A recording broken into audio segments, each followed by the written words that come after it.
सुप्रभात बच्चों, कैसे हैं आप सब। आशा है आप सब अच्छे होंगे, स्वस्थ होंगे।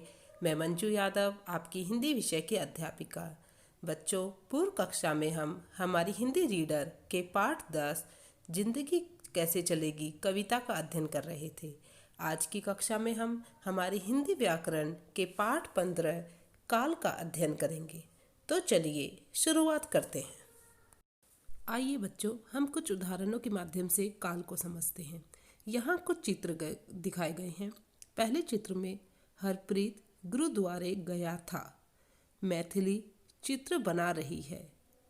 गौरव पराठा खाएगा। बच्चों, पूर्व कक्षा में हम क्रिया के बारे में पढ़ चुके थे।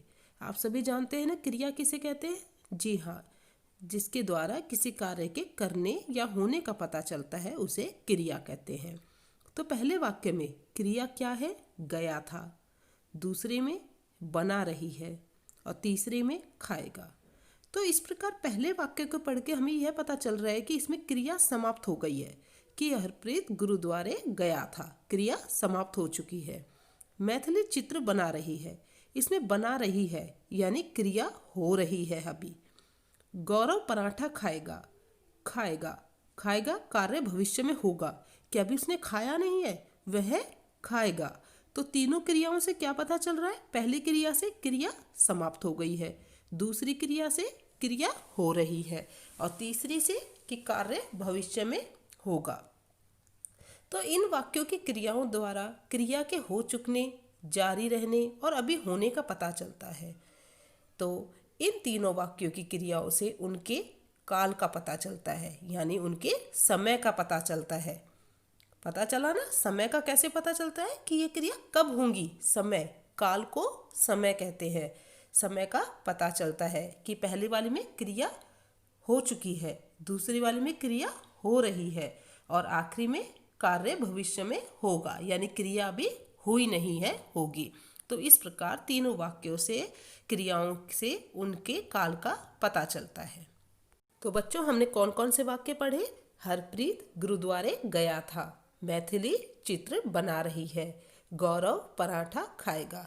इन तीनों वाक्यों की क्रियाओं से उनके काल यानी समय का पता चलता है। बच्चों, इस प्रकार काल की क्या परिभाषा हुई। जी हाँ, क्रिया के जिस रूप से उसके होने या करने के समय का पता चलता है उसे काल कहते हैं। क्रिया के जिस रूप से उसके होने या करने के समय का पता चलता है उसे काल कहते हैं। क्रिया के निम्नलिखित 3 काल होते हैं, यानी काल के 3 भेद होते हैं।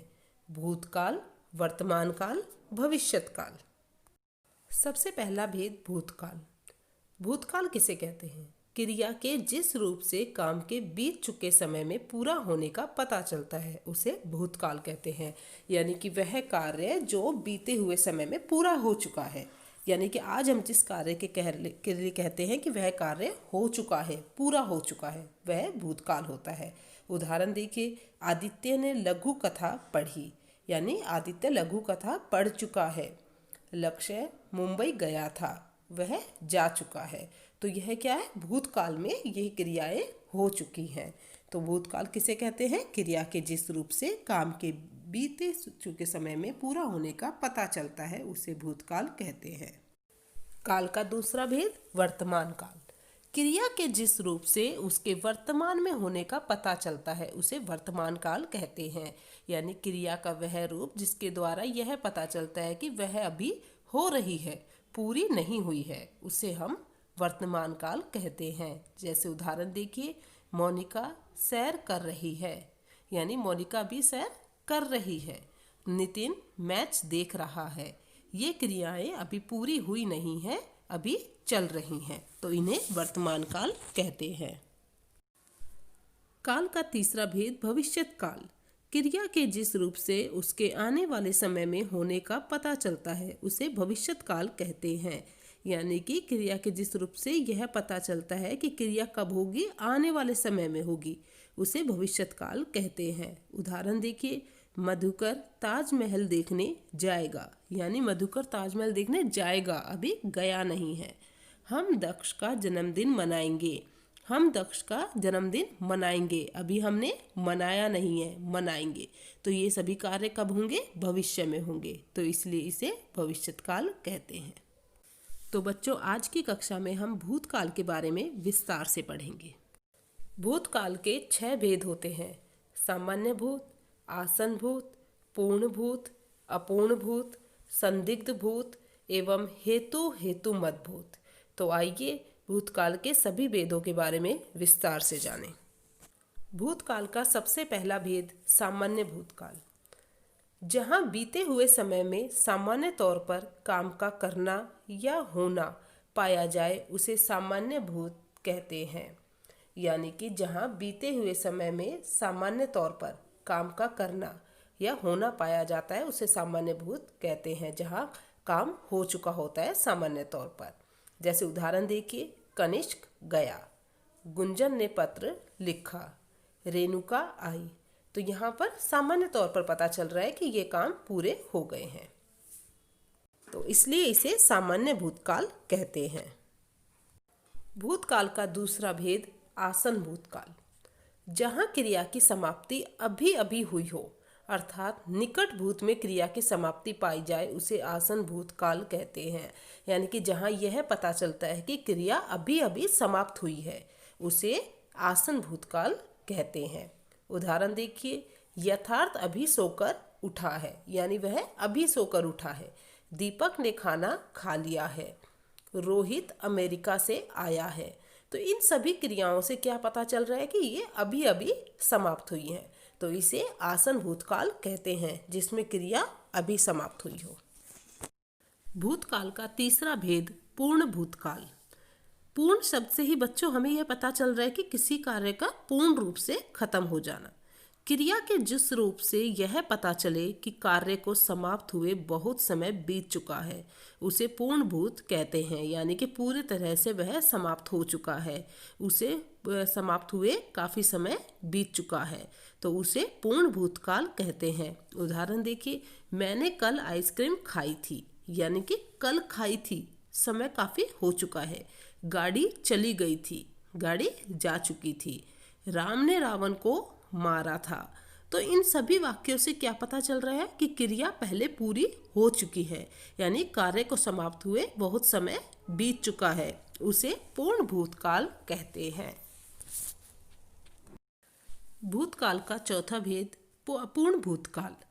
क्रिया के जिस रूप से यह ज्ञात हो कि कार्य तो भूतकाल में प्रारंभ हुआ था परंतु उसकी समाप्ति ना हुई हो उसे अपूर्ण भूतकाल कहते हैं।